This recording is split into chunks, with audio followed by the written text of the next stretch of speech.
이 시간 우리에게 주시는 하나님의 말씀은 구약성경 느헤미야 9장 1절에서 6절의 말씀입니다. 느헤미야 9장 1절에서 6절 말씀을 한 절씩 교독으로 봉독하겠습니다. 그달 29날에 이스라엘 자손이 다 모여 금식하며 굵은 베옷을 입고 티끌을 무릅쓰며 모든 이방 사람들과 절교하고 서서 자기의 죄와 조상들의 허물을 자복하고 이날에 낮 4분의 1은 그 제자리에 서서 그들의 하나님 여호와의 율법책을 낭독하고 낮 4분의 1은 죄를 자복하며 그들의 하나님 여호와께 경배하는데 레위 사람 예수아와 바니와 감미엘과 스바냐와 분니와 세레바와 바니와 그나니는 단에 올라서서 큰 소리로 그들의 하나님 여호와께 부르짖고 또 레위 사람 예수아와 감미엘과 바니와 하삼느야와 세레바와 호디야와 스바냐와 부다히야는 이르기를 너희 무리는 마땅히 일어나 영원부터 영원까지 계신 너희 하나님 여호와를 송축할지어다. 주여 주의 영화로운 이름을 송축하올 것은 주의 이름이 존귀하여 모든 송축이나 찬양에서 뛰어남이니이다. 오직 주는 여호와시라. 하늘과 하늘들의 하늘과 1월 성신과 땅과 땅 위의 만물과 바다와 그 가운데 모든 것을 지으시고 다 보존하시오니 모든 천군이 주께 경배하나이다. 아멘. 오늘 주신 본문 말씀을 가지고 회개와 감사 이런 제목으로 함께 은혜 받고자 합니다. 노르웨이 정부가 다음 달부터 새로운 학기가 시작되는 초등학교 1학년부터 7학년까지 6세에서 13세 학생들에게 생성형 인공지능 AI 사용을 학교에서 금지하기로 했다 하는 것입니다. 14세에서 16세 학생들은 교사의 지도하에서 제한적으로 사용할 수 있고 17세에서 19세는 취업을 대비해서 AI를 적절히 사용하는 법을 배울 수 있다. 기술 선진국 노르웨이가 가장 세상에서 빠른 도구인 AI를 교실에서 멈춰 세운 이유가 뭘까 하는 것입니다. 요나스 스퇴레 노르웨이 총리가 이렇게 말했습니다. AI의 사용은 아이들이 교육 과정에서 중요한 단계를 건너뛸 위험을 높인다. 그러면서 학교에서 가장 중요한 교육은 읽고 쓰고 셈하는 법을 배우는 것이라고 그는 설명을 했습니다. 그러니까 노르웨이가 막으려고 한 것은 AI 자체가 아니고 느리고 서툴 수 있는 그 배움의 단계를 너무 쉽게 생략하려고 하는 유혹이었다 하는 것입니다. 교실에서 마주하는 AI의 진짜 문제는 오답이 아니라 즉답이라고 합니다. 오답은 교사가 확인해서 고쳐줄 수가 있습니다. 그런데 즉답은 다르다는 겁니다. 너무 빠른 답은 아이들로 하여금 생각할 시간을 빼앗아 버린다는 거예요. 신앙교육도 다르지 않다는 겁니다. AI의 즉답은 하나님 앞에 머무는 시간을 빼앗아 버려요. AI는 아이들의 질문에 즉시 답을 줍니다. 성경 본문도 몇 초 안에 요약해 줍니다. 그러나 신앙교육은 하나님에 대한 정보를 빠르게 처리하는 일이 아닌 것입니다. 크리틴 로제니슨 경험의 멸종이라는 책에서 기술이 우리에게서 지루함과 기다림, 직접 경험의 시간을 빼앗아가고 있다고 그는 말합니다. 신앙은 바로 그 사라져가는 시간 속에서 세워지는 거예요. 기도가 몇 초 만에 생성되는 문장이 아니라 하나님 앞에 오래 머무는 습관이 기도인 것입니다. 예배는 흥미로운 콘텐츠라기보다는 마음의 방향을 하나님께로 되돌리는 반복의 훈련이 예배인 것입니다. 여름 성리학교와 수련회의 계절이 돌아왔습니다. 우리는 아이들이 지루해하지 않을 프로그램을 고민합니다. 그러나 더 큰 문제는 아이들의 지루함보다 어른들의 조급함일지도 모르겠다 하는 겁니다. 성령께서 한 영혼을 천천히 빚어가시는 시간을 기다리지 못하는 거예요. 즉각적인 반응을 보려고 하고 눈에 보이는 결과가 신앙교육의 성공으로 착각하고 있다는 것입니다. 지금 아이들에게 필요한 것은 빈틈없이 재미만 주는 것이 아니라 하나님 앞에 머물 여백, 시간을 주어야 한다는 겁니다. 시편에서 복 있는 사람은 어떤 사람이 복 있는가? 여호와의 율법을 즐거워하여 그 율법을 주야로 묵상하는 자. 묵상은 즉답이 아니에요. 요즘 묵상도 AI로 하는 사람이 있다고 하는데 묵상은 즉답이 아닌 것입니다. 신앙이라는 것은 지루함을 통과하며 오래 하나님 앞에 머무는 법을 배우는 것이 신앙 교육인 거예요. 신앙에는 과정이 필요한 것입니다. 한순간에 사람이 뿅 하고 변화되는 법은 없는 것입니다. 오늘 이스라엘 백성들은 어떤 과정을 통과하고 있습니까? 느헤미야 8장에서 이스라엘 백성들이 말씀을 듣고 기쁨이 회복이 되었어요. 그런데 그 기쁨에서 끝나지 않습니다. 말씀을 들은 사람들이 이제는 자신의 죄를 깨닫고 회개하는 자리로 나아가기 시작합니다.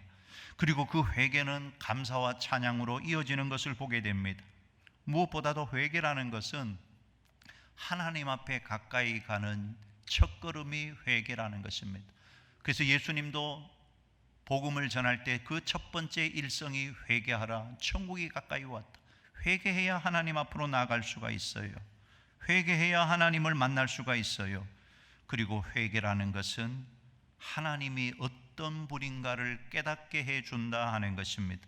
오늘 레위 사람들이 큰 소리로 하나님 앞에 부르짖었어요. 그리고 가장 먼저 한 일이 뭐였습니까? 찬양입니다. 영원부터 영원까지 계시는 하나님. 회개하고 나서 하나님 앞에 감사 찬양을 하는 것입니다. 회개라는 것은 자신만 바라보는 것이 아니고 하나님을 바라보는 거예요. 죄를 크게 보면 절망합니다. 그러나 하나님을 크게 보면 소망이 생기는 거예요. 회개의 근거는 나의 선함, 나의 의로움이 아니라 하나님의 자비하심에 있다는 것입니다. 회개는 하나님의 사랑을 믿는 사람만 할 수 있는 행동인 것입니다. 회개는 결국 감사와 찬양으로 이어져요. 자, 오늘 본문 6절입니다. 같이 읽어볼까요? 오직 주는 여호와시라. 하늘과 하늘들의 하늘과 이를 성신과 땅과 땅 위의 만물과 바다와 그 가운데 모든 것을 지으시고 다 보존하시오니 모든 천군이 주께 경배하나이다. 회개는 죄만 보는 게 아니라 하나님의 은혜를 새롭게 발견하는 것입니다. 오늘 느헤미야 9장의 부흥은 화려한 기적이 나타나지 않아요. 회개의 부흥이었다는 것입니다. 회개한 백성들이 하나님을 찬양하고 찬양하는 백성들이 하나님 앞에 감사하고 오늘 하나님께서도 우리에게 같은 길을 보여주고 계시다 하는 것입니다. 오늘 우리에게 말씀하십니다. 말씀 앞에 서라. 죄를 숨기지 말고 회개하라. 하나님의 크신 은혜를 바라보라. 그리고 감사와 찬양으로 이 땅을 살아가라. 오늘 우리에게 이런 은혜가 있기를 소원합니다. 자, 그런데 오늘날 성도들은 죄의 문제를 너무 가볍게 생각합니다. 하나님이신 예수님이 인간의 죄 문제를 해결하기 위하여 십자가에서 죽으셨습니다. 죄의 문제가 가벼운 것이라면 굳이 예수님이 십자가에 죽으셔야 했을까 하는 것입니다. 우리 하나님은 우리를 사랑하시기도 하지만 두려운 하나님이심을 알아야 합니다.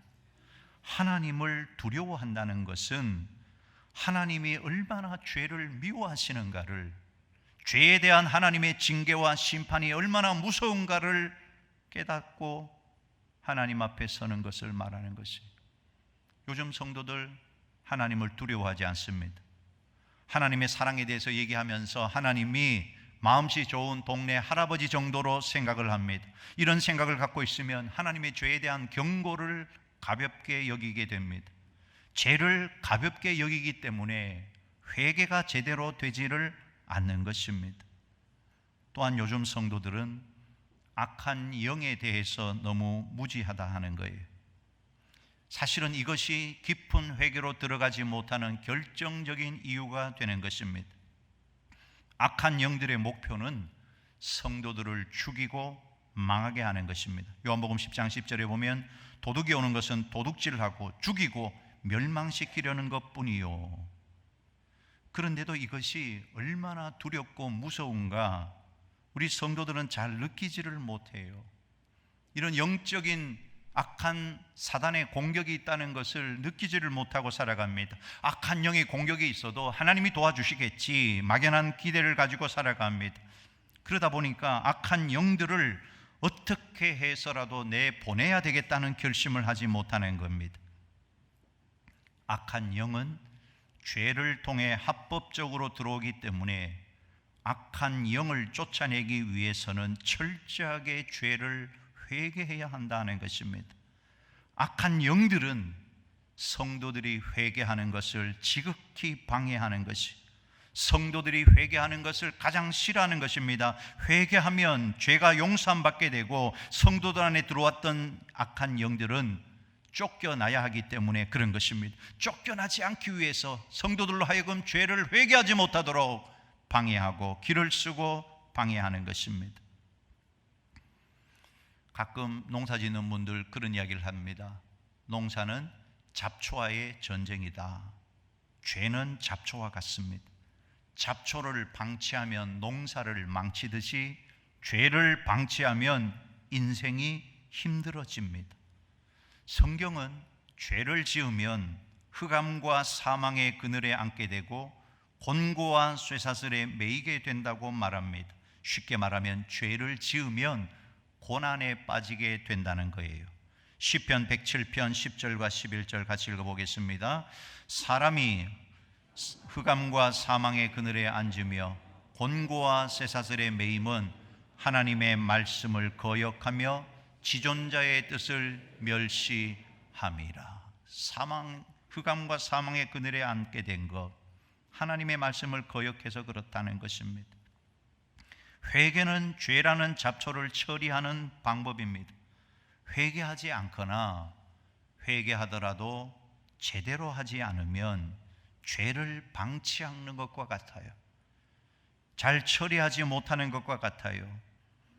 실제로 성도들이 죄를 방치하거나 제대로 처리하지 못하기 때문에 아무리 노력해도 말씀대로 살지를 못합니다. 정욕을 죽이지도 못하고 자신이 주인된 삶을 내려놓지도 못하는 것입니다. 그래서 삶이 힘들고 고달프고 고난이 많은 것입니다. 많은 경우 이런 고난 속에 살다가 회복을 경험하지 못하고 그냥 죽어갑니다. 결국 회개를 잘 모르면 신앙생활에 많은 문제가 생긴다 하는 것입니다. 더 정확하게 말하면 제대로 된 신앙생활이 불가능하다는 것입니다. 또 회개하지 않으면 언제 터질지 모르는 시한폭탄을 안고 살아가는 것과 같다는 것입니다. 대부분 성도가 이 타락한 세상에서 죄를 짓고 살아가기 때문에 악한 영의 영향력에서 완전히 벗어날 수가 없어요. 지금 순탄하게 살고 있다고 해도 죄라는 시한폭탄을 제거하지 않으면 언제 이 폭탄이 터질지 모르는 것입니다. 그런데 회개를 제대로 하면 이 죄라는 시한폭탄을 어느 정도 제거하게 되기 때문에 악한 영의 공격에서 벗어날 수 있게 된다는 것입니다. 그래서 여러분, 신앙생활의 기초 중에 기초가 회개인 것입니다. 자, 여러분, 정말 중요한 것을 말씀드리겠습니다. 신앙생활에서 두 가지를 잘하면 놀라운 하나님의 축복의 주인공이 됩니다. 그 두 가지는 회개와 감사입니다. 나이가 들어갈수록, 세월이 흘러갈수록 우리의 회개가 더 깊어져야 하고 감사가 더 깊어져야 해요. 풍성하게 회개하고 감사하고 회개와 감사를 잘하는 신앙인들 후손이 잘 될 줄로 믿습니다. 우리가 천국 가기 전에 해야 할 일이 회개하고 가는 거예요.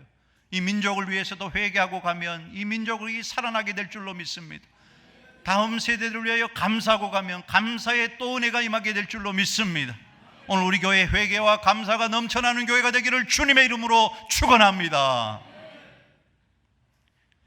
초막절 7월 15일부터 1주간 지속이 되었기 때문에 오늘 본문 1절에 그달 20날 24일은 초막절이 마치고 이틀째 되는 날입니다. 이 초막절에 이스라엘 백성들이 얼마나 은혜를 받았던지 믿음의 열기가 식지를 않는 거예요. 그래서 또 말씀 듣고 회개하고 찬양하고 감사하고 이 부흥의 역사가 일어난 것입니다. 오늘 이 시대에 우리에게 절대적으로 필요한 것이 하나님이 부어주시는 이 부흥, 하나님의 말씀 앞에 설 때마다 회개가 일어나고 기쁨이 일어나고 감사하고 찬양하고 또 말씀 앞에 서고 이런 부흥의 역사. 최근에 일어났던 부흥은 2023년 2월 8일에 일어났던 미국 에즈베리 대학의 부흥입니다. 체프를 마치고 몇 명 학생들이 모여서 기도하다가 성령의 불이 임하기 시작하면서 24시간 예배를 드리는데 16일 동안 그 예배가 끝이지 않고 부흥이 일어난 것입니다. 미국 전역에서 전 세계에서 수많은 사람들이 수만 명이 모여서 은혜를 경험하고 그 은혜를 품고 갔던 학교에 다른 학교에도 부흥이 동일하게 일어난 것입니다. 여러분 오늘 이런 부흥을 사모해야 되지 않겠습니까? 오늘도 하나님은 일하고 계시는 것을 믿으시기 바랍니다. 이런 부흥을 경험하기 위해서는 기도하는 사람이 필요합니다. 그 에즈베리 부흥에도 기도의 중보자들이 있었어요. 이름 모르게 부흥을 위하여 기도했던 사람들이 있었단 말입니다. 자기를 버리고 오직 하나님의 영광을 위하여 의롭게 기도할 수 있는 기도의 용사가 필요합니다. 오늘 우리 교회에 기도의 부흥이 필요한 줄로 믿습니다. 기도의 용사가 필요한 줄로 믿습니다. 새벽에 기도가 부흥되기를 간절히 소원합니다. 수요 기도회가 부흥되기를 소원합니다. 기도하지 않고는 아무것도 할 수 없는 교회가 되어야 하는 것이에요. 기도하지 않고는 아무것도 할 수 없는 성도가 될 때 하나님의 부흥이 일어나고 하나님의 역사와 기적이 일어날 줄로 믿습니다. 오늘 우리 모든 믿음의 권속들, 이 마지막 시대에 기도하는 성도들, 회개하고 감사하는 믿음의 실력자들 되기를 주님의 이름으로 축원합니다. 4절부터 마지막 절까지는 제사장들과 레위인이 드리는 기도가 나오는데 그 기도 가운데 아주 중요한 세 가지에 대하여 감사를 하고 있어요. 그 첫 번째가 출애굽의 은혜를 주신 하나님께 감사하고 있더라 하는 것입니다. 9절에서 10절 말씀에 보면 주께서 우리 조상들이 애굽에서 고난받는 것을 감찰하시며 홍해에서 그들의 부르짖음을 들으시고 이적과 기사를 베푸사 출애굽의 은혜를 감사하고 있어요. 노예되었던 이스라엘 백성들이 출애굽하여 자유인이 된 것을 감사하는 것입니다. 자, 여러분, 출애굽 과정을 우리가 다 알고 있는 것처럼 절대로 이스라엘 백성들의 힘으로는 불가능한 일이었습니다. 하나님께서 모세라는 지도자를 세우시고 10가지 재앙을 베풀고 그들을 구원의 반열에 들게 하셨다 하는 것입니다. 자, 여러분, 우리의 구원도 마찬가지예요. 우리가 구원받은 것 우리의 힘과 우리의 노력으로 이루어진 것이 절대 아니다 하는 것입니다. 하나님의 은혜가 우리에게 임한 것이에요. 우리가 일평생 살아가면서 하나님 앞에 감사해야 할 것은 나 같은 죄인 구원하신 하나님의 은혜를 감사해야 할 줄로 믿습니다. 날마다 구원의 감격이 회복돼야 돼요. 모든 은혜의 감격은 구원의 감격으로부터 출발하는 것입니다. 오늘 우리는 하나님의 은혜라는 배 안에, 큰 배 안에 다 타고 있습니다. 하나님의 은혜 안으로 들어왔어요. 예수 믿고 하나님의 자녀가 됐어요.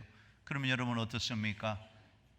하나님 안에서 잘 되는 것도 은혜고 잘 안 되는 것도 뭡니까? 말하기 싫습니까? 잘 안 되는 것도 은혜입니다. 잘 되는 것도 은혜고 잘 안 되는 것도 은혜고 우리는 하나님의 은혜 안에 들어왔어요. 잠깐 당하는 고난이 우리의 구원을 흔들 수가 없습니다. 우리를 향한 하나님의 사랑을 빼앗아갈 수가 없다는 말입니다. 열왕기상 3장에 보면 꿈에 하나님이 솔로몬에게 나타나셨어요. 내가 너를 위하여 뭘 해줄꼬? 그때 솔로몬이 지혜 주세요, 지혜가 필요해요 라고 말하지 않고 좀 복잡한 표현을 하는데 열왕기상 3장 5절 6절 같이 읽어볼까요? 기브온에서 밤에 여호와께서 솔로몬의 꿈에 나타나시니라. 하나님이 이르시되 내가 내게 무엇을 줄꼬? 너는 구하라. 솔로몬이 이르되 주의 종 내 아버지 다윗이 성실히와 공의와 정직한 마음으로 주와 함께 주 앞에서 행함으로 주께서 그에게 큰 은혜를 베푸셨고 주께서 또 그를 위하여 이 큰 은혜를 항상 주사 오늘과 같이 그의 자리에 앉을 아들을 그에게 주셨나이다. 무슨 말입니까? 쉽게 정리하면 아버지 다윗에게 은혜를 주셔서 오늘 나에게 이런 왕위가 오게 됨을 감사드립니다. 감사 기도를 먼저 하고 난 다음에 하나님 이 백성을 다스릴 수 있는 지혜를 주십시오라고 기도한 것입니다. 감사를 먼저 하고 지혜를 구해서 하나님이 이런 기도에 감동을 하셨어요. 열왕기상 3장 12절 13절 같이 읽어요.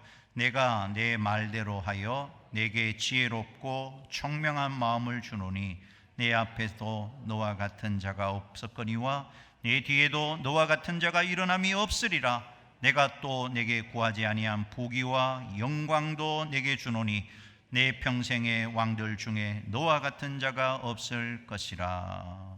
자, 여러분 보세요. 솔로몬이 이런 특별한 은혜를 받은 이유가 무엇입니까? 그가 감사의 사람이었기 때문에 그런 것입니다.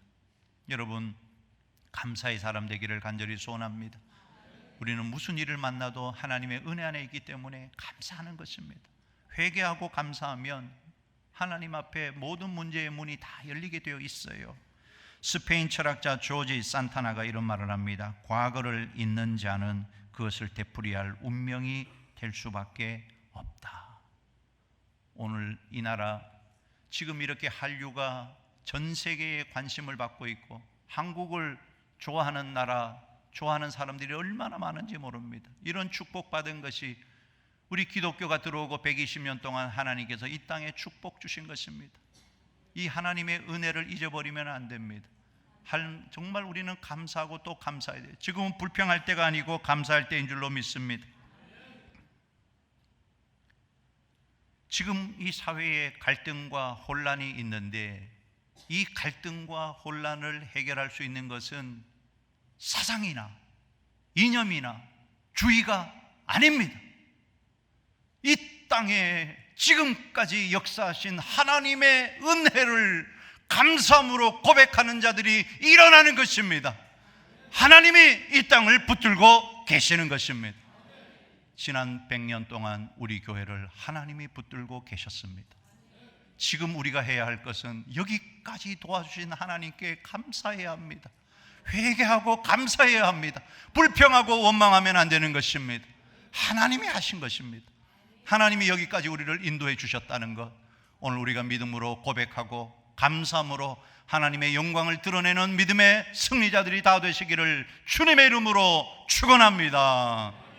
두 번째, 말씀을 주신 하나님께 감사하고 있습니다. 13절과 14절 같이 읽어볼까요? 시작. 또 시내산에 강림하시고 하늘에서부터 그들과 말씀하사 정직한 규례와 진정한 율법과 선한 율례와 계명을 그들에게 주시고 거룩한 안식일을 그들에게 알리시며 주의 종 모세를 통하여 계명과 율례와 율법을 그들에게 명령하시고. 하나님은 말씀을 우리에게 주셔서 우리로 하여금 하나님에게서 끊어지지 않도록 하나님께 붙어 있도록 하셨다 하는 것입니다. 하나님은 말씀으로 오늘도 이 세상을 붙들고 계십니다. 말씀으로 택한 백성을 붙들고 계십니다.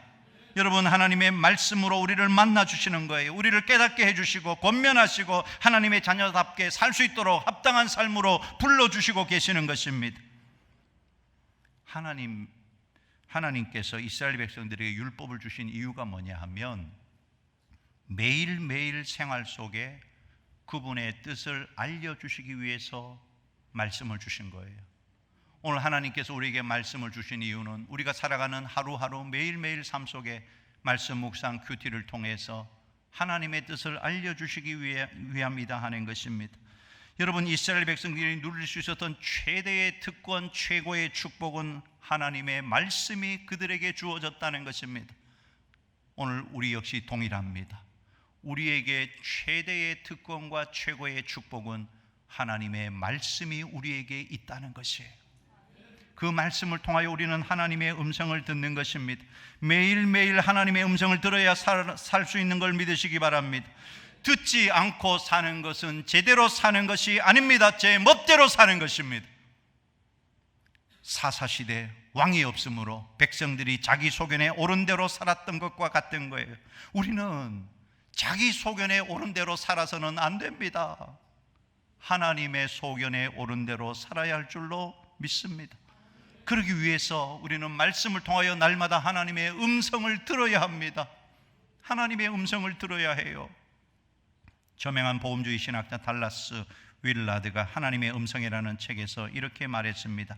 같이 한번 읽어보겠습니다. 하나님의 말씀은 하나님의 뜻에 밀어내고 바꾸는 새 창조를 통해 우리를 이 땅에서 독특한 자리에 서게 해준다. 말씀을 들을 때 마치 물과 세제가 옷 속으로 침투해 들어가듯 말씀은 우리의 성품에 구석구석 파고든다. 지금 수문 앞 광장에서 말씀을 듣고 기도하고 있는 이 백성들, 하나님의 말씀이 저들의 영혼 구석구석 파고 들어가서 씻긴 결과라는 것입니다. 수문 앞 광장 이스라엘 백성들, 그들의 영혼이 말씀으로 씻겨진 것처럼 오늘 우리 역시 하나님의 말씀으로 우리의 영혼이 깨끗하게 씻겨져야 하는 것이, 말씀으로 씻긴다는 것이 무슨 뜻입니까? 에베소서 5장 26절 같이 읽어보십시다. 이는 곧 물로 씻어 말씀으로 깨끗하게 하사 거룩하게 하시고. 자, 여러분, 우리 영혼의 더러움을 씻을 수 있는 것은 오직 하나님의 말씀밖에 없다는 것을 기억하셔야 됩니다. 말씀 앞에 서야 합니다. 말씀 앞에 반응하셔야 합니다. 날마다 하나님의 말씀을 묵상하고 그 말씀을 내 삶에 적용하는 이 삶이 우리의 영혼의 더러움을 씻어내는 하나님의 세제와 같은 것이, 예레미야가 아무리 잿물로 씻고 비누로 씻어도 우리의 죄악이 조금 더 없어지지 않았다고 고백합니다. 예레미야 2장 22절이에요. 같이 읽어요. 주 여호와의 말씀이라. 내가 잿물로 스스로 씻으며 내가 많은 비누를 쓸지라도 내 죄악이 내 앞에 그대로 있으리니.